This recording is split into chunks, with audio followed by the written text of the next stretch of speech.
আসসালামু আলাইকুম। তো আজকে আমরা দেখব জৈব রসায়নের আমাদের অ্যামিন পার্টটা। তো আমরা এখানে মূলত অ্যামিনের কি দেখব? আমরা দেখব অ্যামিন এবং এর শ্রেণীবিভাগ, ক্লাসিফিকেশন, এবং দেখব আমরা অ্যালিফেটিক অ্যামিন এবং অ্যারোমেটিক অ্যামিন, এবং দেখব আমরা অ্যামিনের আপেক্ষিক ক্ষারধর্মিতা। অ্যামিন যে তোমার ক্ষার ধর্ম প্রদর্শন করে সেটা আমরা দেখব এখানে। অবশ্যই মনে রাখতে হবে এখানে আপেক্ষিক, মানে একটা থেকে একটা আরেকটা এরকম হবে। এবং দেখব আমরা অ্যামিনের ভৌত ধর্ম বা ফিজিক্যাল প্রপার্টিস, এবং দেখব অ্যামিনের প্রস্তুতি, কীভাবে আমরা ল্যাবরেটরিতে অ্যামিন প্রস্তুত করতে পারি। এবং আমরা দেখব অ্যামিনের রিয়াকশনসমূহ, বিক্রিয়া, অ্যামিন কী কী এবং কত ধরনের বিক্রিয়া দেয়।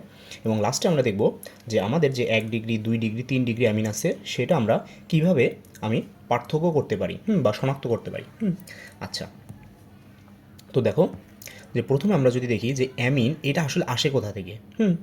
অ্যামিন জিনিসটা আসলে কি, আমি যদি বলি যে আমার কাছে ধরো আছে অ্যামোনিয়া, NH3।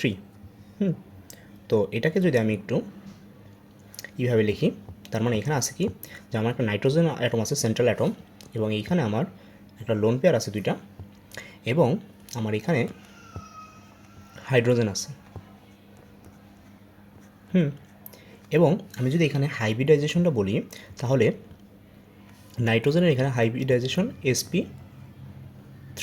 তার মানে এইখানে যে 3টা বন্ড হয়েছে, এই যে 3টা বন্ড, এই 3টা বন্ডের যদি আমি বলি sp3 বন্ড, sp3 হাইব্রিডাইজেশন এবং s, মানে এইখানে বন্ডটা এটা, এখানে বন্ডটা এটা, এবং এখানে বন্ডটাও আমার এই বন্ডটা হয়েছে sp3-র সাথে s, আমার সামনাসামনি অধিক্রমের ফলে একটা আমার সিগমা বন্ড তৈরি হয়েছে এখানে।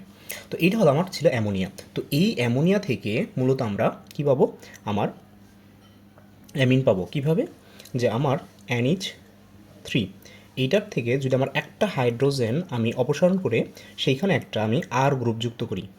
আর গ্রুপ এখানে হইতে পারে, আর গ্রুপ হইতে পারে তোমার ধরো কি বলবো, এখানে হইতে পারে CH3, মানে অ্যালিফেটিক যেটা বলতে চাইছিলাম এটা। আর হইতে পারে ফিনাইল গ্রুপ, যেটা আমার একটা ফিনাইল গ্রুপ উদাহরণ, যেমন তোমার বেনজিন গ্রুপ, এটা হইতে পারে। তো এটা হইতে পারে, দুইটা দিয়ে হইতে পারে। যদি তোমার এইটা হয় তাহলে সে হবে অ্যালিফেটিক, এবং যদি সে ফিনাইল গ্রুপ হয় তাহলে সেটা হবে আমার অ্যারোমেটিক।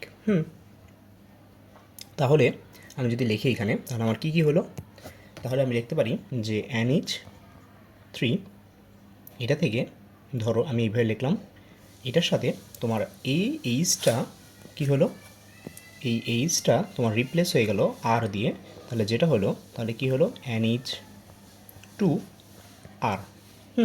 এখন এই আরের এখানে বিভিন্ন জিনিস হইতে পারে। তো আমি যদি একটা মান বসাই দিই, তাহলে কি হতে পারে, CH3, CH2, sorry, CH2, CH3, CH2, NH2, এবং এখানে লোন পেয়ার। তাহলে এই যে জিনিসটা হলো সেটা আমাদের একটা অ্যালিফেটিক অ্যামিন। এবং এটা যদি নামটা বলি আমি, তাহলে দেখো এটা কোথা থেকে আসছিল, মূলত আমার এটা এখানে CH3, এখান থেকে। তার মানে এটা কি, এটা আমার ইথেন। তাহলে কি লিখতে পারি আমি, ইথেন অ্যামিন। Ethane amine. তাহলে এটা তো গেল আমার 1 ডিগ্রি, মানে নাইট্রোজেন থেকে আমার এখানে সেন্ট্রাল এলিমেন্ট যে নাইট্রোজেন থেকে আমার একটা হাইড্রোজেন রিমুভ হলো। যদি আমি 2টা হাইড্রোজেনকে রিমুভ করি তাহলে কেমন হবে, তাহলে আমার NH আর 2টা হাত ফাঁকা, সেই 2টা এখানে আমি CH3 দিলাম, এখানে ধরো C2H5 দিলাম। তো এইটা আমার একটা 2 ডিগ্রি অ্যামিন, যেহেতু আমার নাইট্রোজেনের 2টা হাতে আমার আর গ্রুপ আছে। ঠিক একইভাবে যদি আমি 3 ডিগ্রি কথা দেখতে চাই, তাহলে আমার যে গ্রুপটা NH, এখন N শুধু একটাই হবে, এবং এখানে আমার 3টা গ্রুপ আছে, তাহলে CH3, CH3 এবং CH3, এবং এখানে একটা লোন পেয়ার। তো আমি যদি এই জিনিসটাকে এইভাবে লিখতে চাই, তাহলে কী হবে, R3N। এটা হলো আমার একটা 3 ডিগ্রি, এবং R2NH, এটা আমার একটা 2 ডিগ্রি, এবং RNH2, এটা আমার 1 ডিগ্রি। এবং আমি যদি এখান থেকে অ্যারোমেটিকেরটা একটু বলি, তাহলে ঠিক অ্যারোমেটিকটা এরকম হবে যে আমার নাইট্রোজেন আছে এবং H2 আছে, এটার সাথে একটা গ্রুপকে আমি একটা হাতে আমি বেনজিন বা ফিনাইল গ্রুপ যদি যুক্ত করি, তাহলে এইটা হয়ে গেল আমার একটা অ্যারোমেটিক বেনজিন, অ্যারোমেটিক অ্যালিনিন। তো এটা আরেকটা নাম আছে যেটা আমরা সবচেয়ে বেশি পরিচিত জানি, অ্যালিনিন। অ্যালিনিন অ্যালিনিন নামে আমরা জানি। তো এইখানে ঠিক একইভাবে তুমি যদি এখানে দুইটা দিয়ে রিপ্লেস করো, যেমন তোমার ধরো দুইটা গ্রুপ আছে আমার,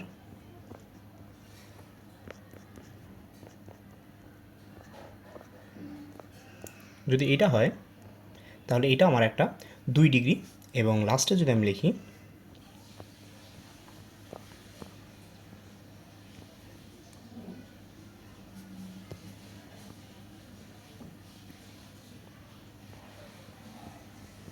এটা আমার একটা 3 ডিগ্রি অ্যারোমেটিক অ্যামিন। এরকম হইতে পারে যে অ্যালিফেটিক এবং অ্যারোমেটিক সমভাবে আছে, যেমন ধরো NH একটা আছে এরকম, এবং এই পাশে আছে CH3। তো এটা থাকতেই পারে। তো এইভাবে আমাদের অ্যামিনগুলো ক্লাসিফিকেশন হয়। বিভিন্ন রকমের অ্যামিন হতে পারে, 1 ডিগ্রি, 2 ডিগ্রি, 3 ডিগ্রি। আচ্ছা, তো এটা তো গেল আমার অ্যামিনের শ্রেণীবিভাগ। তো এরপরে আমরা যেটা দেখব, যে আমার অ্যামিনের ক্ষারধর্মিতা, খুবই ইম্পর্টেন্ট একটা টপিক। আমি যদি দেখি এটা ট্রিপল স্টার, খুবই ইম্পর্টেন্ট একটা টপিক, যে অ্যামিনের ক্ষারধর্মিতা। তো অ্যামিনের ক্ষারধর্মিতা কেন হবে, অ্যামিন কেন ক্ষারধর্ম হবে, এটা যদি আমরা একটু বলি, যে অ্যামিন আসছে মূলত অ্যামোনিয়া থেকে, NH3, এবং অ্যামোনিয়া একটা লুইস বেস, এখানে লোন পেয়ার আছে। তো ও কি করতে পারে, ও এই লোন পেয়ারটাকে ডোনেট করতে পারে। ডোনেট করতে পারে কাকে, যার ভ্যাকেন্ট পি অরবিটাল আছে, বা বলতে পারো যে ইলেকট্রন চায়, বা বলতে পারো আরও অন্যভাবে বলতে পারলে যে একটা ইলেকট্রোফাইল, মানে যার ইলেকট্রনের প্রতি আসক্তি আছে। যেমন আমি বলতে পারি যে আমার AlCl3, বা বোরন ট্রাইফ্লোরাইড, বা হইতে পারে এরকম যে কপার প্লাস। মূলত এগুলো ক্যাটায়নিক, বা তোমার ধরো ইস, তো এগুলো হইতে পারে। এটা হলো নিউট্রাল প্রসম, আর এগুলো হলো পজিটিভ জিনিস। মোট কথা, যে লোন পেয়ারকে অ্যাকসেপ্ট করতে পারে সে হবে আমার অ্যাসিড। আর ও যেহেতু লোন পেয়ার দিচ্ছে, তার মানে ও হবে বেস।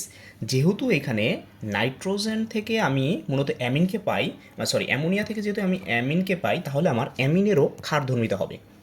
তো আমি যদি 1 ডিগ্রির কথা বলি, 1 ডিগ্রিটা তাহলে কী হবে, ধরো আমি 1 ডিগ্রির জন্য এখানে আর দিলাম, এবং এখানে NH2, এবং এইটা হলো আমার 1 ডিগ্রি লোন পেয়ার আছে।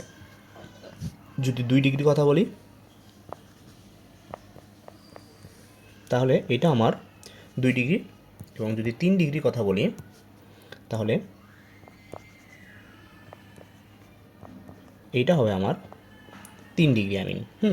তো এখন কোশ্চেন হলো যে আমার যদি আমি রিলেটিভ বেসিসিটির কথা বলি, যে কে কার থেকে বেশি ক্ষারীয়, মানে এইটা হবে ক্ষারীয় নাকি এইটা হবে নাকি এইটা হবে, তখন আমার প্রশ্ন আসে ইন্ডাকটিভ ইফেক্টের উপরে। আমি যদি বলি inductive effect, inductive effect, inductive effect জিনিসটা আসলে কি? আমি যদি একেবারে শর্টে বলতে চাই ইন্ডাকটিভ ইফেক্ট জিনিসটা কি, ইন্ডাকটিভ ইফেক্ট জিনিসটা হলো যে মনে করো তোমার একটা এখানে গ্রুপ আছে, ধরো আমি আর গ্রুপ দিলাম, আর গ্রুপ দিলাম।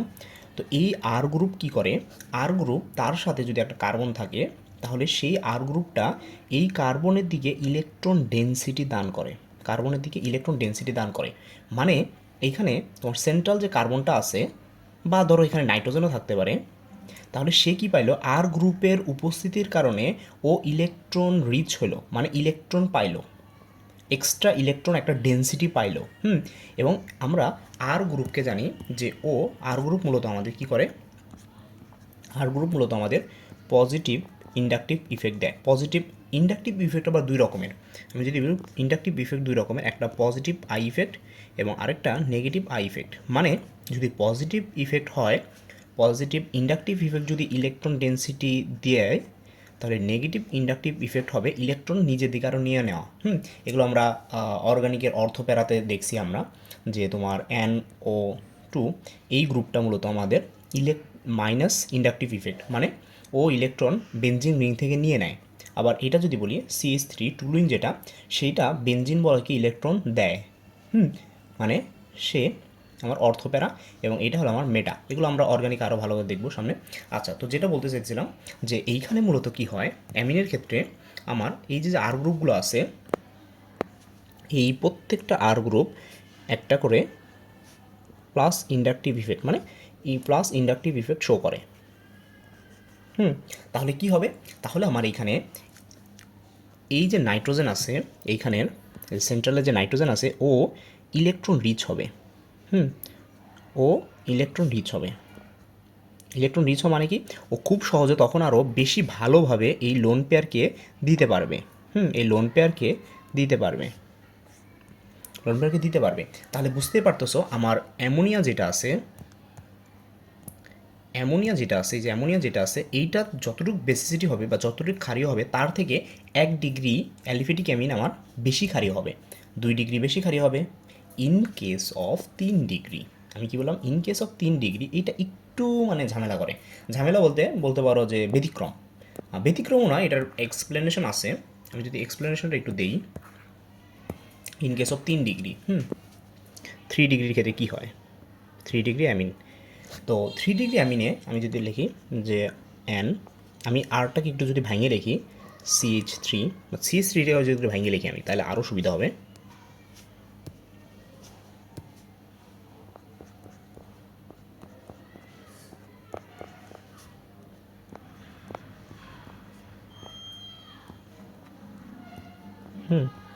এটা হলো আমার মূলত, যদিও এটা 3 ডাইমেনশন, আমি টু ডাইমেনশন আঁকছি, তার মানে বুঝতে পারছি আরও ইজি হবে। তো এইখানে মূলত আমার এই অরবিটালে আমার 2টা লোন পেয়ার আছে। তো মোটামুটি এরকম একটা স্ট্রাকচার। তো এইখানে ও কেন ক্ষারীয় হবে, কারণ ও এখান থেকে এই লোন পেয়ারকে দিতে পারবে।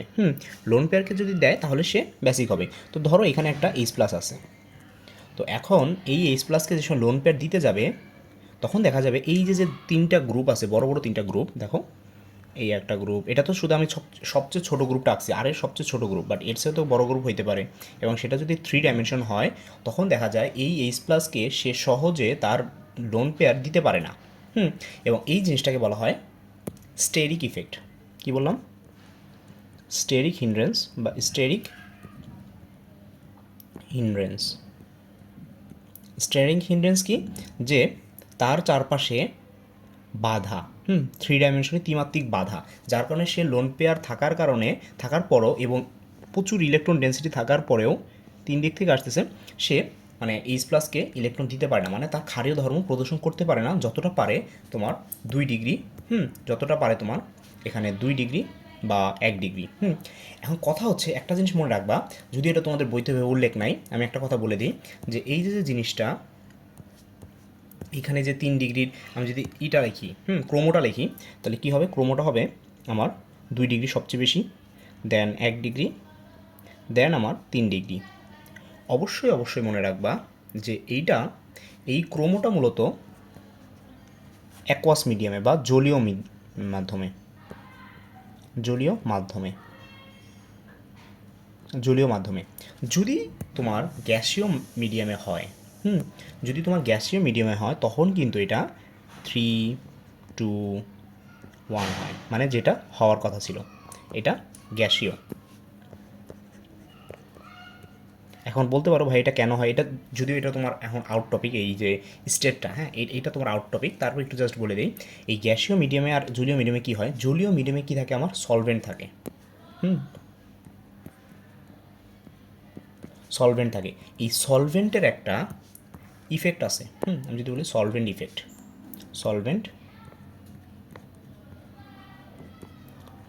ইফেক্ট, যার কারণে দেখা যায় যে আমার জলীয় মিডিয়ামে আমার 3 ডিগ্রিটা অত বেশি মানে আমার করতে পারে না, কী বলে এটাকে, ব্যাসিসিটি প্রদর্শন করতে পারে না, ডিউ টু সলভেন্ট ইফেক্ট। যদি তোমার সলভেন্ট ইফেক্টটা কি, হাইড্রোজেন যদি পানি থাকে, তাহলে এইখানে একটা বন্ড তৈরি হয়, এটার সাথে একটা হাইড্রোজেন বন্ড তৈরি হয়, যার কারণে দেখা যায় কি নেট ক্ষেত্রে যে তোমার 3 ডিগ্রিটা কম ব্যাসিসিটি প্রদর্শন করে। আর যদি গ্যাসীয় মিডিয়ামে হয়, যেখানে সবগুলো ফ্রিলি, তখন তোমার কিন্তু এই জিনিসটা হবে। তো যদিও তোমাদের প্রশ্নে কখনো তোমার গ্যাসীয় আর জলীয় এভাবে উল্লেখ করে দিবে না, সুতরাং আমাদের বই অনুযায়ী মানে আমাদের সিলেবাস অনুযায়ী এইটা সঠিক, যদি কখনো এটা আসে। আর যদি এখন আমি একটু অ্যারোমেটিকের কথা চিন্তা করি, অ্যারোমেটিকের ব্যাসিসিটি, অ্যারোমেটিক অ্যামিনের বা অ্যালিনিনের কথা, তাহলে কেরম হবে? তো এইটা হলো আমার অ্যারোমেটিক অ্যামিন বা বলতে পারো অ্যালিনিন। তো এইখানে ওরও তো লোন পেয়ার আছে, দেখো ওরও তো লোন পেয়ার আছে, তার মানে ও ব্যাসিসিটি প্রদর্শন করবে। বাট দেখা যায় যে এইখানে আবার দুইটা জিনিস ঘটে। এখানে একটা কার্বন আছে, এখানে একটা কার্বন আছে। দেখা যায় যে এইখানে নাইট্রোজেন এই রিং থেকে, এই যে রিং আছে এই রিং থেকে ইলেকট্রন নিজের দিকে নিয়ে নেয়, ইলেকট্রন নিজের দিকে নিয়ে নেয়, ঠিক আছে। বাট এইখানে আবার এই লোন পেয়ার আবার রিংয়ে দিয়ে দেয়, যেখানে দুইটা জিনিস ঘটে। এখানে মূলত দুইটা জিনিস ঘটে, একটা হয় মাইনাস ইন্ডাকটিভ ইফেক্ট, আরেকটা হয় পজিটিভ মেসোমারিক ইফেক্ট। তো দিন শেষে দেখা যায় পজিটিভ মেসোমারিক ইফেক্ট বেশি কার্যকর হয়, যার কারণে ও ওর লোন পেয়ারকে হারায়। হ্যাঁ, এই লোন পেয়ার কী জন্য নেয়? বেনজিন, বেনজিন মূলত লোন পেয়ারটা নেয় রেজোনেন্সের জন্য। রেজোনেন্সের জন্য মানে স্ট্যাবিলিটির জন্য ও তোমার এই যে এই গ্রুপটা থেকে ও লোন পেয়ার নেয়, যেটাকে প্লাস মেসোমারিক ইফেক্ট বলে। যার কারণে দেখা যায় যে এই যে অ্যালিনিনের যে নাইট্রোজেন ইলেকট্রন ঘনত্ব সেটা কমে যায় এবং সে কম ক্ষারীয় প্রদর্শন করে, কম ক্ষারধর্মিতা। তাহলে যদি আমি আলটিমেটলি যদি এই সিকোয়েন্সটা দেখি, তাহলে জিনিসটা এরকম হবে: অ্যাকোয়াস মিডিয়ামের জন্য 2 ডিগ্রি, দেন 1 ডিগ্রি, দেন 3 ডিগ্রি, দেন NH3 মানে আমাদের স্বাভাবিক অ্যামোনিয়া, আর দেন লাস্টে অ্যালিনিন। বা আমি যদি লিখি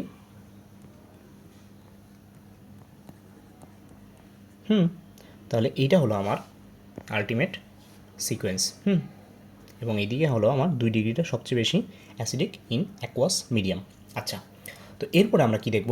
এরপরে আমরা মূলত দেখব যে অ্যামিনের প্রস্তুতি, অ্যামিনের কিছু প্রস্তুতি দেখব আমরা। আচ্ছা, ফার্স্ট যে প্রস্তুতিটা আমরা দেখব, preparation of alkyne sorry amine. তো আমি যদি লিখি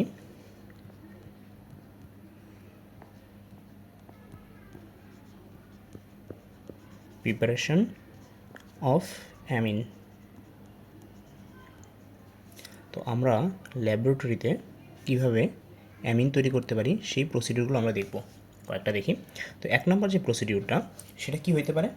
সেটা আমার হইতে পারে যে রিডাকশন অফ, আমি যদি লিখি যে বিজারণ, অ্যামাইডের বিজারণ, নাইট্রো অ্যালকেনের বিজারণ। যদি আমি লিখি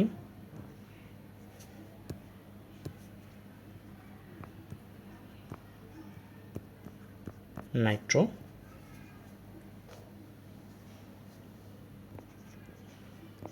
অ্যালকেন বা বলতে পারো নাইট্রো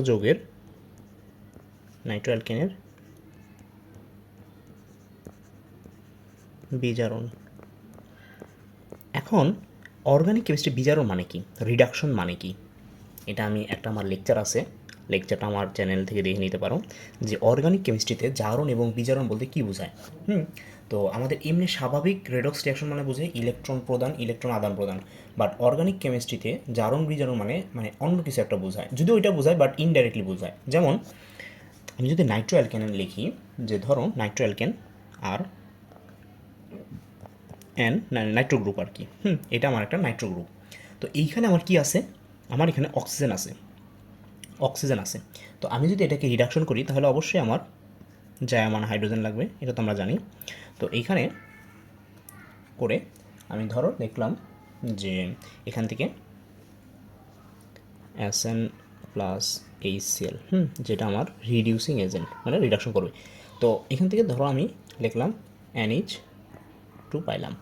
বাট আমার কথা হলো যে এইখানে রিডাকশন হইলো, বাট আমি কীভাবে বুঝবো যে এখানে রিডাকশন হয়েছে? কথা এটা না যে এটা তো রিডিউসিং এজেন্ট, ঠিক আছে, রিডিউসিং এজেন্ট দিছি তার মানে রিডাকশন হবে, ঠিক আছে। বাট আমি যৌগগুলো যদি আমি দুই সাইডে যৌগ দেখি, তাহলে আমি কীভাবে বুঝবো এখানে রিডাকশন হয়েছে? প্রশ্ন এটা। তাহলে এটার অ্যান্সারটা হবে যে দেখো এইখানে আমার নাইট্রোজেনের সাথে অক্সিজেন গ্রুপ আছে, মানে অক্সিজেন আছে, অক্সিজেন, আর এইখানে নাইট্রোজেনের সাথে আছে আমার হাইড্রোজেন। মনে রাখবা জৈব রসায়নে রিডাকশন মানে কি। রিডাকশন ইন অর্গানিক কেমিস্ট্রি, এখানে শুধু আমি রিডাকশন নিয়ে আলোচনা করব, যে অক্সিডেশনটা ভাইস ভার্সা, তো দেখিনি ওটা। তো রিডাকশন ইন অর্গানিক কেমিস্ট্রি, তো অর্গানিক কেমিস্ট্রিতে রিডাকশন মানে তোমার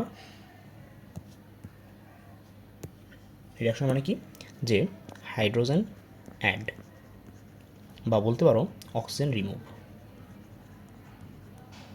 যদি তোমার কোনো যৌগে অতিরিক্ত হাইড্রোজেন অ্যাড হয় তাহলে মনে রাখবা অর্গানিক কেমিস্ট্রিতে সেখানে রিডাকশন ঘটছে, বা যদি অক্সিজেন রিমুভড হয় তাহলে বলবা যে হ্যাঁ সেখানে রিডাকশন ঘটছে। বা বলতে পারো আরেকটা জিনিস, যেটা হলো ইলেকট্রো পজিটিভ অ্যাটম অ্যাড। যদি ইলেকট্রো পজিটিভ অ্যাটম অ্যাড হয় তাহলে মনে রাখবা সেইখানে কী হয়েছে, রিডাকশন হয়েছে। বা ইলেকট্রো নেগেটিভ অ্যাটম রিমুভড। যদি মনে করো যে আমার ইলেকট্রো নেগেটিভ অ্যাটম রিমুভ হয়েছে, তাহলেও সেটা আমার রিডাকশনকে নির্দেশ করে। এই দুইটা জিনিস আসলে কিছুই না। দেখো হাইড্রোজেন এর বাউল্ডিং স্কেল অনুযায়ী এটা 2.1 ইলেকট্রোনেগেটিভিটি, আর এটা 3.5। তাহলে এটা রিমুভ, এটার অ্যাড, দিন শেষে রিডাকশন। আচ্ছা, তো এটা জাস্ট একটা ছিল, অফ টপিক ছিল, আমি জাস্ট বুঝাই দিলাম। তো এইখানে দেখো তাহলে বুঝতেই পারতেছো যে এখানে আমার মূলত কী হয়েছে, অক্সিজেন রিমুভ হয়েছে এবং হাইড্রোজেন অ্যাড হয়েছে, যার কারণে এটা আমার একটা রিডাকশন হয়েছে। আচ্ছা, তো এরপরে আমরা যে প্রসেসটা দেখব সেটা হলো আমাদের, এরপরের যে প্রসেসটা সেটা হলো আমাদের 2 নম্বর যে প্রসেসটা, সেটা আমাদের হফম্যান প্রসেস, হফম্যান মেথড। হফম্যান মেথডে কী হবে, হফম্যান মেথডে মূলত আমরা একটা অ্যালকাইল হ্যালাইড নিব। আমি যদি বলি আমি একটা অ্যালকাইল হ্যালাইড নিছি RX, এবং এটার সাথে প্রথমে আমি অ্যালকোহলিক মিডিয়ামের একটা অ্যামোনিয়া অ্যাড করছি। অবশ্যই এটা অ্যালকোহলিক মিডিয়ামে, তো দেন আমার এখান থেকে কি হবে, আমার এখান থেকে তৈরি হবে H6, যেটা হরই কথা, প্লাস আমার যেটা হয় সেটা আমার 1 ডিগ্রি অ্যামিন। কি বললাম, এটা আমার একটা 1 ডিগ্রি অ্যামিন। দেন আমি যদি 2 ডিগ্রি এখান থেকে পাইতে চাই তাহলে কি হবে, এই যে জিনিসটা পাইলাম আমি, এইটাকেই আবার আমি যদি অ্যালকাইল হ্যালাইডের সাথে রিয়াকশন করাই, তার মানে কি RX প্লাস RNH2, এটার সাথে যদি করাই তাহলে কি হবে, এইখানের যে হ্যালোজেনটা আছে এই হ্যালোজেনটা আবার এখান থেকে একটা হাইড্রোজেনকে নিবে, দেন আমার এখান থেকে তৈরি হবে H6 প্লাস R2NH, এটা আমার একটা 2 ডিগ্রি। দেন লাস্টেরটা কী হবে, লাস্টেরটা আমার হলো, যদি আমি লাস্টেরটা করে লিখি তাহলে লাস্টেরটা হবে আবার আরএক্সের সাথে রিয়াকশন এবং এখন 2 ডিগ্রি। দেন এখান থেকে আমার তৈরি হবে, কী তৈরি হবে, H6 তো তৈরি হবে, প্লাস ইভেনচুয়ালি আমার 3 ডিগ্রি অ্যামিন তৈরি হলো। তো এইভাবে করে আমি হফম্যান মেথডে আমি 1 ডিগ্রি, 2 ডিগ্রি এবং 3 ডিগ্রি অ্যামিন তৈরি করতে পারি। আচ্ছা, তো এরপরে যদি আমি প্রসেসটা দেখি, যে আমার এরপরে যে প্রসেসটা সেটা হলো আমাদের 3 নম্বর যে প্রসেসটা সেটা হলো আমাদের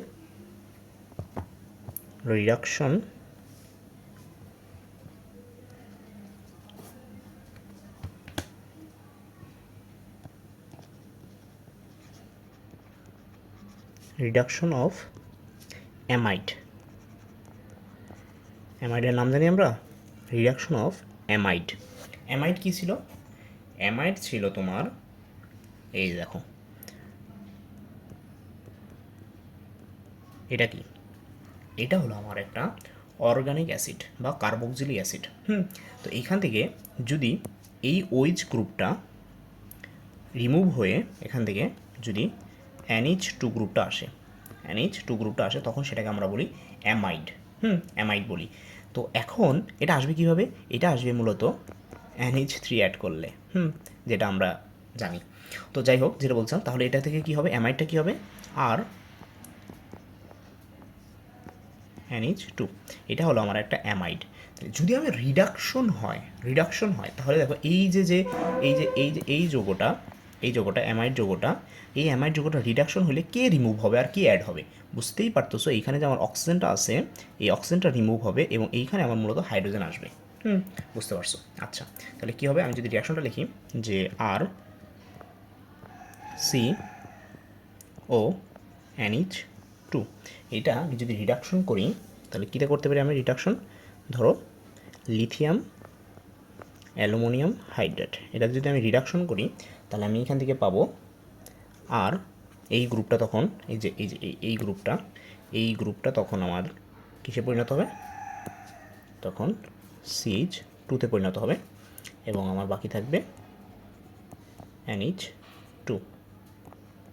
তাহলে আমি এখান থেকে মূলত কী পাইলাম? আমি একটা অ্যামিন পাইলাম। একটা অ্যামিন পেলাম। ঠিক একইভাবে তুমি যদি এখানে যদি আমি একটা উদাহরণ দিই, ধরো তোমার আর এর জায়গায় আমি বসাইলাম CH3 CH2 C NH2, এবং সেখানে যদি আমি এটাকে রিডাকশন করি লিথিয়াম অ্যালুমিনিয়াম হাইড্রাইড দিয়ে, তাহলে আমি সেখান থেকে পাবো CH3 CH2 CH2 NH2। তাহলে সেটা আমার তৈরি হলো একটা অ্যামিন, 1 ডিগ্রি অ্যামিন। আচ্ছা, তো এরপরে আমরা যে রিয়াকশনটা দেখব, যে প্রস্তুতিটা দেখব, সেটা হলো আমাদের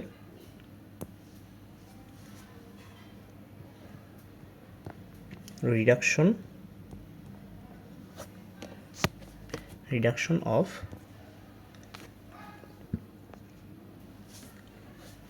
সায়ানাইডস।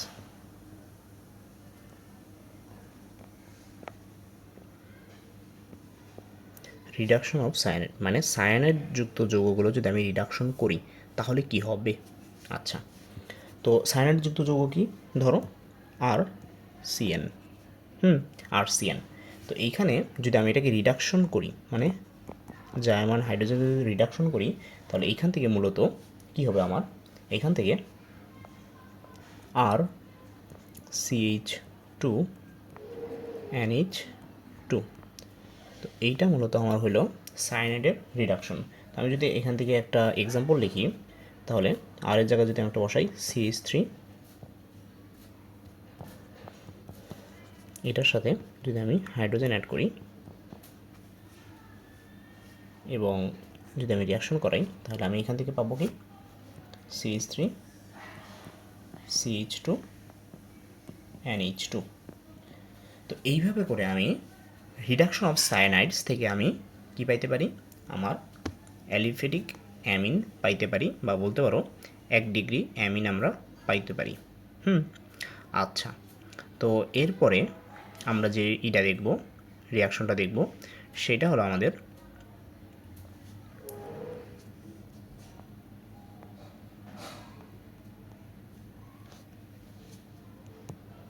আমরা যদি অ্যালডিহাইডকে করি ফ্রম অ্যালডিহাইড অ্যান্ড কিটোন,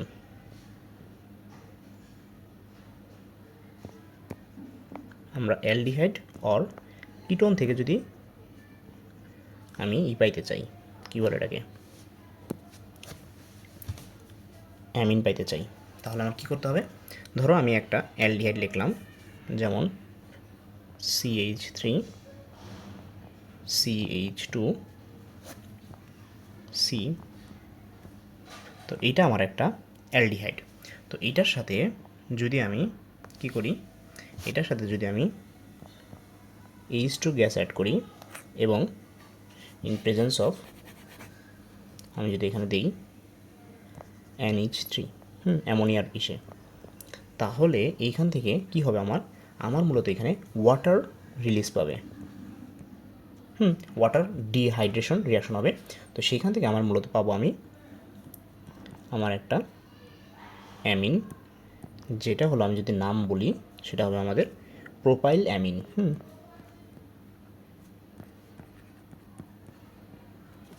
তো এইটা হলো আমার একটা, আমি প্রোপানল থেকে প্রোপানল থেকে আমি কি পেলাম, প্রোপাইল অ্যামিন।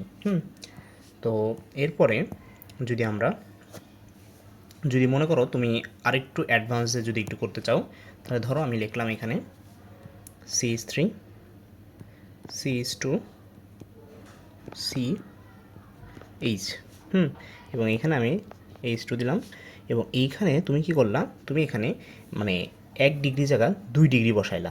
মনে করো যে তুমি এইটা বসাইলা CH3 NH2, 1 ডিগ্রি অ্যামিন বসাই দিলাম। তো সেইখান থেকে আমরা পাবো, যদি আমি লিখি সেখানে যোগ্যটা CH3 CH2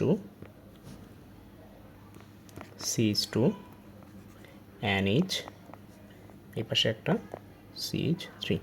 তো এই যে যৌগটা হলো, সেটা যদি আমি নাম লিখি N মিথাইল প্রোপান 1, হ্যাঁ,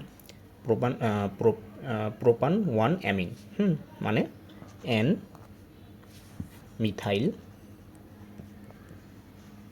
মিথাইল প্রোপান 1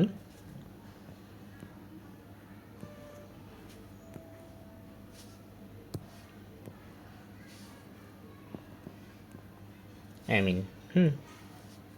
আচ্ছা, তাহলে এটা হলো আমার যৌগের নাম। তো এইভাবে করে আমি অ্যালডিহাইড থেকে পাইতে পারি। যদি আমি এরপরে যদি পাইতে চাই আমাদের অ্যামিনের, অ্যামিনের, যে আমরা একটা অ্যামিনের খুব সুন্দর একটা রিয়াকশন আছে, যেটা থেকে আমি পাইতে পারি যে হফম্যান ডিগ্রেডেশন রিয়াকশন বা হফম্যান ক্ষুদ্রাংশকরণ রিয়াকশন। যদি লিখি একটু হফম্যান ডিগ্রেডেশন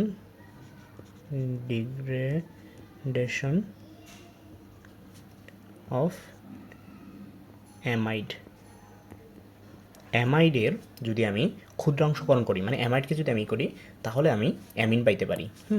এবং এই যে যে রিয়াকশনটা, এই রিয়াকশনটা একটা মানে একটা বিশেষ ধরনের জন্য মানে পরিচিত, সেটা হলো আমাদের কিসের জন্য, অবরোহী পদ্ধতি বা কার্বন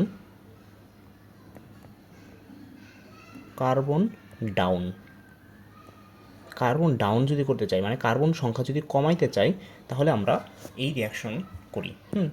আচ্ছা, তো এই রিয়াকশনের যে সেটা কি বলে আমাদের, যে সেটা যদি আমি ধরো একটা আমার অ্যামাইড নিলাম CH3 CH2, এই আমি একটা অ্যামাইড নিলাম, এই একটা আমার অ্যামাইড নিলাম, সেটার সাথে যদি আমি ব্রোমিন অ্যাড করি, Br2 ব্রোমিন অ্যাড করি, এবং আমি যদি মিডিয়ামটা যদি আমি বেসিক নিই, সোডিয়াম হাইড্রক্সাইড, গাঢ় সোডিয়াম হাইড্রক্সাইড নিলাম, তো সেইখান থেকে আমার কি হবে, সেইখান থেকে আমার তৈরি হবে একটা সল্ট তৈরি হবে NaBr প্লাস। এইখান থেকে মূলত আমার কি হবে, যে এইখান থেকে একটা কার্বন, মানে এই যে আমি যদি বলি একটু, যে এই কার্বনটা আমার, এই যে কার্বনটা আছে, এই কার্বনটা এখান থেকে চলে যাবে, এই গ্রুপটা এখানে চলে যাবে মূলত। তো এটা গিয়ে কী তৈরি হবে, এটা গিয়ে আমার তৈরি হবে Na2CO3, মানে এখান থেকে কার্বন ডাইঅক্সাইড হয়ে চলে যাবে, প্লাস কী তৈরি হবে, আমার পানি, প্লাস আমার মেইন যে প্রোডাক্টটা, মানে যেটার জন্য আমি এটা করতেছি, সেটা কি হবে, সেটা হবে আমার CH3 CH2 NH2। মানে কি হলো, মানে জাস্ট আমার এই জিনিসটা উড়ে গেল, এই জিনিসটা চলে গেল, বাকি এইটা এবং এইটা অ্যাড হয়ে গেল, এবং বাকি আমার এই 3টা যৌগ আমি পাইলাম। তো এইভাবে করে আমি হফম্যান ডিগ্রেডেশন থেকে আমি এইভাবে পাইতে পারি। বুঝতে পারছো? আচ্ছা, তো এই ছিল আমাদের মূলত প্রস্তুতি। তো আমি যদি এখন মানে আরেকটু দেখতে চাই যে আমার কি কি ছিল, আমার ছিল হলো অ্যামিনের প্রস্তুতি, অ্যামিনের বিক্রিয়াসমূহ, অ্যামিনের ক্ষারধর্মিতা। আচ্ছা, তো এখান থেকে আমরা আরেকটা গুরুত্বপূর্ণ জিনিস পড়ব, যেটা হলো আমাদের ডায়াজোনিয়াম সল্ট। আমরা এখন ডায়াজোনিয়াম সল্ট পড়ব একটু।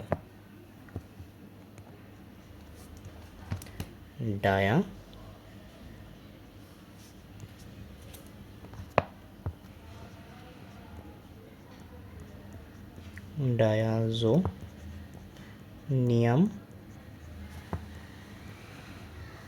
সল্ট। তো ডায়াজোনিয়াম যে সল্টটা আছে সেটা কীভাবে প্রস্তুত হয়? ডায়াজোনিয়াম যে সল্ট সেটা যদি আমি একটু করি, যে ডায়াজোনিয়াম সল্ট আসলে জিনিসটা কি, আমার প্রাইমারি অ্যারোমেটিক অ্যামিন, কি বললাম, প্রাইমারি অ্যারোমেটিক অ্যামিন যদি আমি লিখি, সেটা আর কিছু না, আমার মূলত NH2, এটা হলো আমার প্রাইমারি অ্যারোমেটিক অ্যামিন। তো এই প্রাইমারি অ্যারোমেটিক অ্যামিন এইটার সাথে যদি আমি অ্যাড করি, এটার সাথে যদি আমি অ্যাড করি নাইট্রাস অ্যাসিড, এবং এই নাইট্রাস অ্যাসিডটা কোথা থেকে আসে? এই নাইট্রাস অ্যাসিডটা মূলত আমার আসে, এটা সদ্য প্রস্তুত করতে হয়, এটা এবার থাকে না, বুঝতে পারছো, আনস্টেবল থাকে। তো এটা যদি আমি করতে চাই তাহলে আমার কি হবে, এটা হলো আমার সোডিয়াম নাইট্রেট প্লাস আমার হাইড্রোক্লিক অ্যাসিড, এটা দিয়ে এই রিয়াকশনটা যদি করি তাহলে সেখান থেকে আমি নাইট্রাস অ্যাসিড পাবো। এই নাইট্রাস অ্যাসিডের সাথে যদি আমি আমার প্রাইমারি অ্যারোমেটিক অ্যামিন এটাকে যদি আমি করি, রিয়াকশন করাই, এবং এখানে টেম্পারেচারটা খুবই ইম্পর্টেন্ট, 0 থেকে 5 ডিগ্রি সেলসিয়াস, এই লো টেম্পারেচার যদি আমি করি তাহলে সেইখান থেকে আমি মূলত পাবো কি, সেইখান থেকে আমি মূলত পাবো আমার কাঙ্ক্ষিত প্রোডাক্ট N2Cl। বা এটা এভাবে লেখে প্লাস মাইনাস দিয়ে, যেহেতু একটা সল্ট সেহেতু আমি লিখতে পারি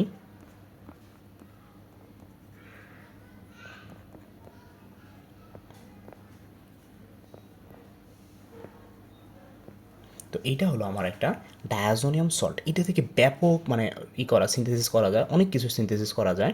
তো আমরা এই ডায়াজোনিয়াম সল্ট নিয়ে আমার আলাদা একটা লেকচার আছে, ওইটা একটু দেখে নিও যে কী কী অনেক কিছু করা যায়, বুঝতে পারছো। তো এইটা হলো আমার একটা অ্যামিনের গুরুত্বপূর্ণ একটা সিনথেসিস, যেটা থেকে আমি ডায়াজোনিয়াম সল্ট পাইতে পারি। এখন বলতে পারো ভাই, রিয়াকশনের এই যে এই পার্টিকুলার জিনিসটা টেম্পারেচারটা কী করে, টেম্পারেচারটা কী ফ্যাক্ট করে, আমি যদি একটু আরেকটা রিয়াকশন লিখি, আমি যদি আরেকটা রিয়াকশন লিখি,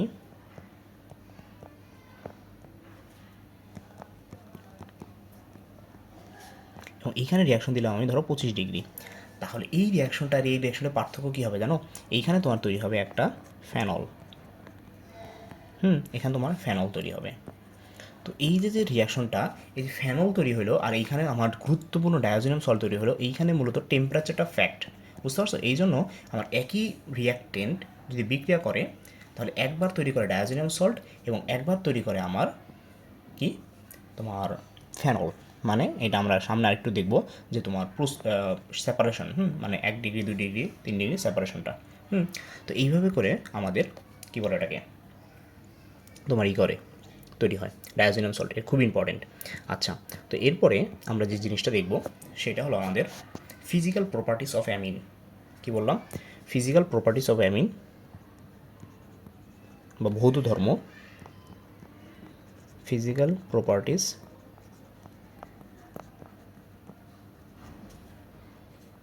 অফ অ্যামিন।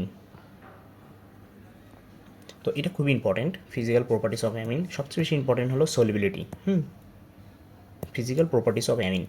তো এইটা আমি যদি বলি যে ফিজিক্যাল প্রপার্টিস অফ অ্যামিনের ভিতরে, ভৌত ধর্মের ভিতরে সলিবিলিটির কথাটা যদি আমি একটু বলি, solubility in water, solubility in water মানে সলিবল, ওয়াটারে সলিবল হবে। তো দেখা যায় যে আমার 1 ডিগ্রি বেশি সলিবল, তারপরে 2 ডিগ্রি এবং তারপরে 3 ডিগ্রি। আচ্ছা, ওয়াটারে যদি সলিবল হইতে হয় কোনো কোভ্যালেন্ট কম্পাউন্ড, কি বললাম, যদি কোনো কোভ্যালেন্ট কম্পাউন্ড ওয়াটারে সলিবল হইতে হয় তাহলে তাকে অবশ্যই হাইড্রোজেন বন্ড করতে হবে। আবার বলি, যদি কোনো কম্পাউন্ড যেটা কোভ্যালেন্ট কম্পাউন্ড সে যদি হাইড্রোজেনের সাথে সলিবল হইতে হয় তাহলে সেইটা মানে পানির ভিতরে সলিবল হইতে হয় তাহলে তার হাইড্রোজেন বন্ড করতে হবে, বুঝতে পারছো, লাইক ডিসলভস লাইক। তো পোলার যৌগ পোলার এসে দ্রাবক। তো এইখানে 1 ডিগ্রি যে এইটা সেটা বেশি সলিবল দেন 2 ডিগ্রি দেন 3 ডিগ্রি, এটা একটা ফ্যাক্ট। আরেকটা ফ্যাক্ট হলো, যে তোমার যদি আমি বলি যে আরেকটা যেই ফ্যাক্টটা সেটা হলো তোমার যে এই যে 1 ডিগ্রি আছে, এবং এই 2 ডিগ্রি এবং 3 ডিগ্রি। এইখানে এইভাবে না লিখে আমি আরেকটু সুন্দরভাবে লিখি যে তোমার এই গ্রুপটা, ধরো এইখানে এই গ্রুপটা আছে, এই গ্রুপটা ধরো আমি 1 ডিগ্রি কথাই বললাম। তো এই 1 ডিগ্রিতে আমি যদি এটি একটু সেপারেশন করি, তাহলে এইখানে আমার একটা দেখো, এইখানে আমার একটা অপোলার গ্রুপ, আর গ্রুপ, এটা একটা পিওর অপোলার গ্রুপ, এবং এইখানে এইটা আমার একটা পোলার গ্রুপ, যেহেতু নাইট্রোজেন আছে। এখন যদি এমনটা হয় যে পোলার গ্রুপের যে কার্বন যে গ্রুপটা, মানে এই যে এইটা পোলার গ্রুপের, সরি অপোলার গ্রুপের পরিমাণটা অনেক বেশি হয়, মানে এর মলিকুলার ওয়েট, আমি যদি আরেকটু বলি মলিকুলার ওয়েট, এই মলিকুলার ওয়েট যদি এই যে এইটার তুলনায় অনেক বেশি হয়, তাহলে সেটা অ্যামিন হওয়ার পরেও বা 1 ডিগ্রি হওয়ার পরেও সেটা নন সলিউবল। মানে একটা যৌগের দুইটা পার্ট আছে, একটা আছে তোমার পোলার পার্ট, একটা আছে তোমার অপোলার পার্ট। তো অপোলার পার্টটার মলিকুলার ম্যাস যদি অনেক বেশি বেড়ে যায়, তাহলে অবশ্যই সে আমার পানিতে ইনসলিউবল হবে। তো এখানে কোশ্চেন আসতে পারে যে ভাই 1 ডিগ্রি 2 ডিগ্রি 3 ডিগ্রি কী এমন করে যে 1 ডিগ্রি বেশি সলিউবল হয় 2 ডিগ্রি দেন 3 ডিগ্রি। মনে রাখবা 1 ডিগ্রি, আমি যদি স্ট্রাকচারটা একটু লিখি তাহলে বুঝতে পারবা। 1 ডিগ্রি স্ট্রাকচারটা হলো NH2, বা আমি যদি আরেকটু ভেঙে লিখি এইচ এবং এইচ, আর এখানে একটা আর গ্রুপ থাকে। তো এইখানে এই যে আর গ্রুপটা আছে, ও তো হাইড্রোজেন বন্ড করতে পারবে না, নাইট্রোজেন ও করবে। এবং এইখানে যে হাইড্রোজেন আছে, এই হাইড্রোজেনের সাথে আমার মূলত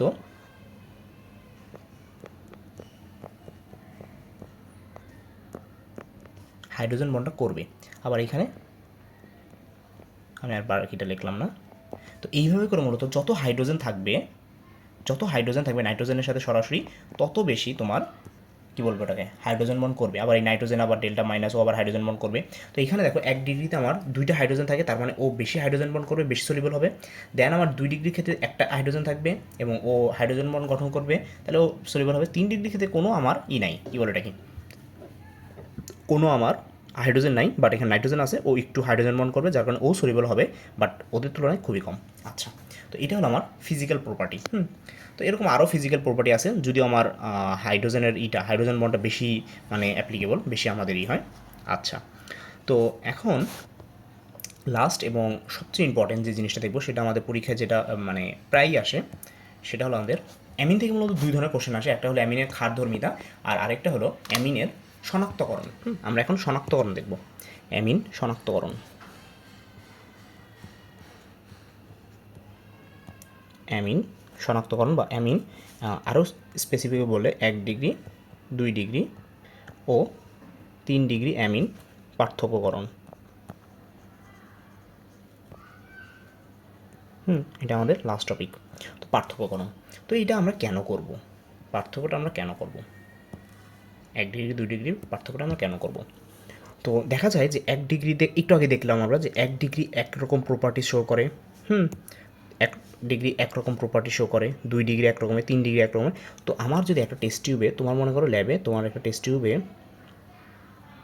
তোমার এখানে দিয়ে দিছে, বলছে যে এই টেস্ট টিউবে আমার অ্যামিন আছে, বাট তোমাকে স্পেসিফিকভাবে বলে দেয় নাই যে এই টেস্ট টিউবে আসলে কয় ডিগ্রি আছে, 1 ডিগ্রি নাকি 2 ডিগ্রি নাকি 3 ডিগ্রি। তো তুমি তোমার মতো এটা বের করে নিতে হবে, তোমার বের করে নিতে হবে। তাহলে তুমি কী এমন রিয়েজেন্ট দিবা, বাইরে থেকে কী এমন রিয়েজেন্ট দিবা যার কারণে তুমি সাথে সাথে বুঝতে পারবা যে হ্যাঁ এটা আমার 1 ডিগ্রি ছিল নাকি 2 ডিগ্রি ছিল নাকি 3 ডিগ্রি ছিল। তো এখানে মূলত আমরা সেই জিনিসগুলো দেখব। আচ্ছা, তো দেখো আমার যে এইটা আমরা প্রথম যে টেস্টটা দেখব, সেই টেস্টটা হলো আমাদের যে নাইট্রাস অ্যাসিডের সাথে টেস্ট। নাইট্রাস অ্যাসিডের সাথে যে 1 নম্বর যে টেস্টটা, সেটা হলো NO2 তো টেস্ট, নাইট্রাস অ্যাসিড টেস্ট। তো এখানে কি হয় আসলে, তুমি যদি 1 ডিগ্রির সাথে রিয়াকশন করাও, ইন কেস অফ 1 ডিগ্রি মানে আর NH2 এটার সাথে যদি করাও এবং নাইট্রাস অ্যাসিড NO2, এটাকে তুমি সুন্দরভাবে লেখার জন্য একটু মানে বিক্রিয়া বোঝার জন্য এইভাবে লেখো ও নো, ও নো, জাস্ট আমি ভেঙে লিখলাম। তো এটা যদি রিয়াকশন করে, তখন দেখা যায় যে এখান থেকে তোমার মূলত এই যে এই পার্টটা আর পার্টটা এটার সাথে যায় এবং এই পার্টটার এখান থেকে তোমার নাইট্রোজেন উধাও হয়ে যায়। হ্যাঁ, এই নাইট্রোজেন আর এই নাইট্রোজেন, এটা নিয়ে নাইট্রোজেন গ্যাস হয়, আর বাকি থাকে এই H2 এবং O, যারা পানি তৈরি করে। এভাবে মনে রাখতে পারো আর কি, জাস্ট ট্রিক। তাহলে কী হবে, আমার আর OH একটা অ্যালকোহল তৈরি হবে, প্লাস আমার তৈরি হবে নাইট্রোজেন গ্যাস, এবং প্লাস তৈরি হবে আমার পানি। তো এইখান থেকে যদি আমি অ্যালকোহল পাই, তাহলে হ্যাঁ, যে আমার এটা ছিল আমার একটা 1 ডিগ্রি অ্যামিন। এখন ইন কেস অফ 2 ডিগ্রি, 2 ডিগ্রিতে কী হয়, 2 ডিগ্রিটা যদি লিখি আমি, তাহলে R2NH এটার সাথে যদি আমার রিয়াকশন করাই HNO2, তাহলে এখান থেকে কী হবে, এখান থেকে আমার তৈরি হবে R2NO প্লাস পানি। এবং এইটা দেখা যায় যে এইটা আমার যে প্রথমটা ছিল, এটা আমার এখানে নাইট্রোজেন গ্যাস বুদবুদুরে আমি দেন এটা আমি আইডেন্টিফাই করতে পারি। দেন এইখানে আমার এই সল্টটা তৈরি হয়, মানে এই সল্ট না, সরি, এই জিনিসটা হলুদ কালার একটা তৈরি হয়। তো দেন আমি এটা আইডেন্টিফাই করতে পারি। এটা আমি আইডেন্টিফাই করতে পারি। দেন আমার যে লাস্টটা আসে 3 ডিগ্রি, যেটা 3 ডিগ্রি, সেটা হলো আমার R3N। এইটার সাথে যদি আমি একইভাবে নাইট্রাস অ্যাসিড যুক্ত করি, তাহলে সেখান থেকে যে রিয়াকশনটা হয় সেটা হলো আমাদের কিছুই হয় না, বুঝছো, মানে এই পুরো জিনিসটা এইটা আর এবং এইটা কম্প্যাক্টে যুক্ত হয়ে যায়, মানে R3N প্লাস NO, সরি এখানে তো দুইটা লিখে ফেললাম, NO2 মাইনাস। তাহলে জাস্ট এটা হয়। তো এখানে একটা প্লাস পার্ট, একটা মাইনাস পার্ট, তার মানে বুঝতে পারতেছো এটা একটা সল্ট তৈরি হয়। তো এইভাবে করে আমি 1 ডিগ্রি, 2 ডিগ্রি এবং 3 ডিগ্রিকে আমি, এটা একটা কমপ্লেক্স যৌগ তৈরি করে ফেলে, তো সলিড। তো এখান থেকে আমি 1 ডিগ্রি, 2 ডিগ্রি এবং 3 ডিগ্রি আমার অ্যামিনকে, অ্যালিফেটিক অ্যামিনকে আমি শনাক্ত করতে পারি। আচ্ছা, তো আরেকটা পরীক্ষা আছে যেটা ওইভাবে লাগে না আমাদের, জাস্ট আমি দেখাই দিই, যে হিন্সবার্গ টেস্ট। হিন্সবার্গ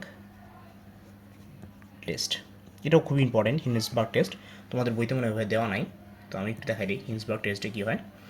হিন্সবার্গ টেস্টে মূলত আমার রিয়েজেন্ট কে থাকে, এইখানে দেখো, এইখানে আমার রিয়েজেন্ট ছিল এইটা, কী বলে এটাকে, এটা ছিল। আর হিন্সবার্গ টেস্টে আমার রিয়েজেন্টটা কী হবে, হিন্সবার্গ টেস্টে আমার রিয়েজেন্টটা হবে মূলত, যদি লিখি বেনজিল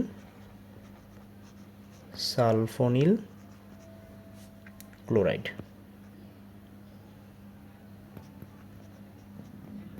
বেনজিন সালফোনিল ক্লোরাইড, বা এটাকে বলে বিএসসি। বিএসসি বলা হয় এটাকে। তো এইটার স্ট্রাকচারটা কীরকম, স্ট্রাকচারটা হলো আমার বেনজাইল সালফোনিল ক্লোরাইড। তো এটা হলো আমার এটার স্ট্রাকচার। তো এটা কী করে, এটা তোমাদের ওইভাবে পড়ার দরকার নেই, আমি জাস্ট তোমাদের ওই দেখাইতেছি। বেনজিন, তোমরা উপরেটা দিয়ে দেবো, উপরেটা বেশি সহজ। তো বেনজিন সালফোনিল ক্লোরাইড, আমি যদি 1 ডিগ্রির জন্য লিখি, 1 ডিগ্রির জন্য বেনজিন সালফোনিল ক্লোরাইড, এটার সাথে যখন তোমার 1 ডিগ্রি রিয়াকশন করবে, 1 ডিগ্রি রিয়াকশন করবে, 1 ডিগ্রি রিয়াকশন করবে, তখন প্রথমে যে প্রোডাক্টটা তৈরি হবে সেখান থেকে মূলত কী হবে দেখো, আমি যদি একটু দেখাই দিই, যে এইখানে যে সিএলটা আছে আর এখানে একটা হাইড্রোজেন আছে, এখানে একটা হাইড্রোজেন আছে। তো সেটার সাথে এটা রিয়াকশন করে প্রথমে আমরা তোমার এই সিএল তৈরি করে ফেলবে, এবং বাকি যেটা আছে সেটা তৈরি হয়ে যাবে, মানে রয়ে যাবে। মানে আমি যদি লিখি বেনজিন অ্যাসো, এবং এই মেকানিজমটা এখানে SN1 মেকানিজম হবে, SN1 মেকানিজমে হবে। এগুলো জাস্ট মানে কী বলে এটাকে জানার জন্য, এভাবে তোমার মনে রাখতে হবে এমন কোনো কথা নাই। তো এখানে নাইট্রোজেনের সাথে একটা হাইড্রোজেন, আর এখানে বাকি থাকে আর গ্রুপ। তো এই যে এটা হয়েছে, এই যে জিনিসটা তৈরি হলো, সেইটা আবার এখন আমি বুঝবো কীভাবে, এটা সলিউবল ইন সোডিয়াম হাইড্রক্সাইড। মানে এই যে এখানে সোডিয়াম হাইড্রক্সাইড মানে একটা ক্ষারে আমার দেখা যায় যে এই যে যেটা তৈরি হলো সেইটা আমার সলিউবল হয়ে যায়। সলিউবল হয়ে যায় কীভাবে, সলিউবল হয়ে যায় কীভাবে, আমি যদি একটু লিখি যে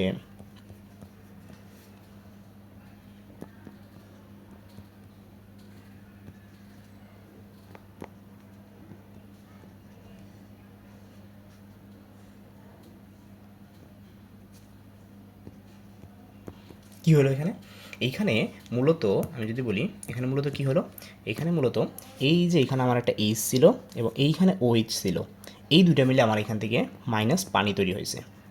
মাইনাস পানি তৈরি হয়েছে। পানি তৈরি হয়েছে মানে এর সাথে রিয়াকশন করছে এবং এইটা একটা আমার সল্ট তৈরি করছে।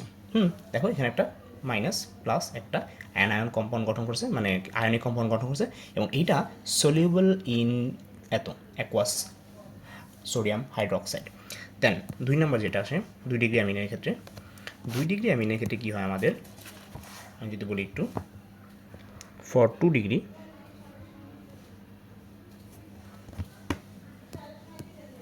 ডিগ্রি অ্যামিনের ক্ষেত্রে আমি যদি লিখি R2NH, এটার সাথে রিয়াকশন করবে আমার বেনজিন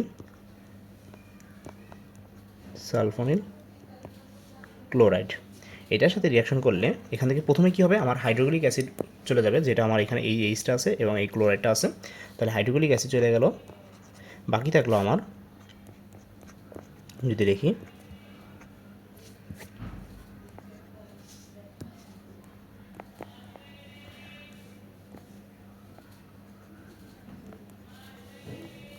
এইটা থাকলো। এখন যদি আমার সেই টেস্টটা করি, এইটাকে যদি আমি আবার সলিউবল করাই NaOH এর সাথে, এখন কিন্তু এটা সলিউবল হবে না। কেন হবে না? কারণ এই যে এইখানে যে OH-টা আছে, সে এই নাইট্রোজেন থেকে H+ নিতেই পারবে না, কারণ এখানে H তো নাই। তার কারণে ও অ্যাকোয়াস সোডিয়াম হাইড্রোক্সাইডে আমার দ্রবীভূত হইতে পারে না।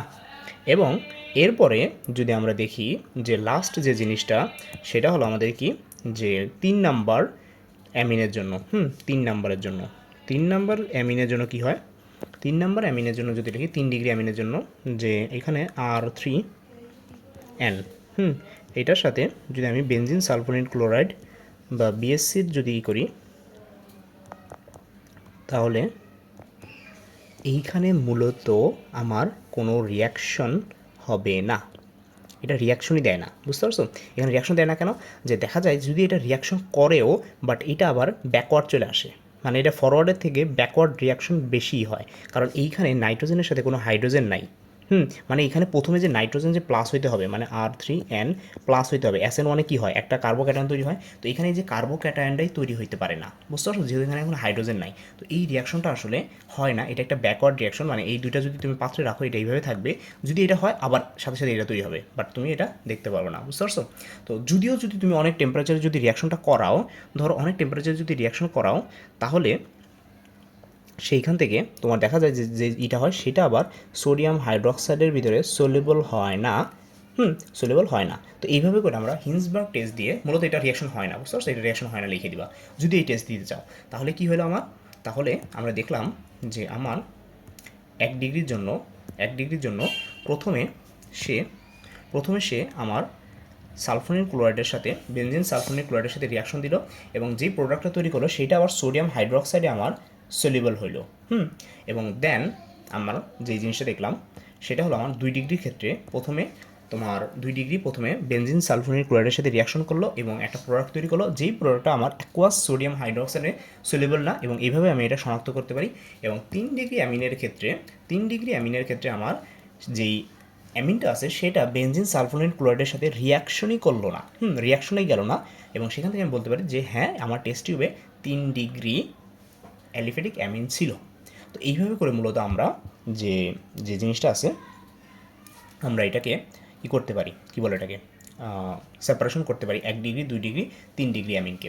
তো আমি যদি একটু অ্যামিনের এটা লিখে দিই যে কী এখান থেকে বেশি ইম্পর্টেন্ট, এখান থেকে প্রথম যে ইম্পর্টেন্ট সেটা হলো প্রস্তুতি। 2 নম্বর যেই জিনিসটা সেটা হলো আমার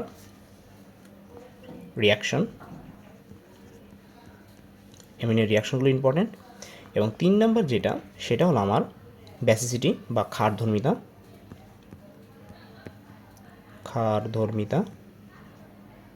এবং 4 নম্বর যেটা সেটা হলো 1 ডিগ্রি, 2 ডিগ্রি এবং 3 ডিগ্রি পার্থক্যকরণ।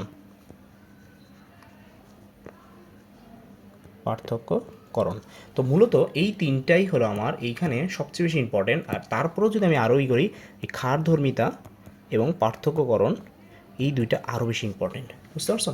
তো এই ছিল আমাদের অ্যামিনের সব কিছু, মানে মোটামুটি এইখান থেকেই আমাদের অ্যামিনের সব কিছু প্রশ্ন আমাদের বোর্ডে বা অ্যাডমিশনে আসে, এর বাইরে থেকে মোটামুটি আসে না। বুঝতে পারছো? তো আজকে আমাদের এ পর্যন্তই।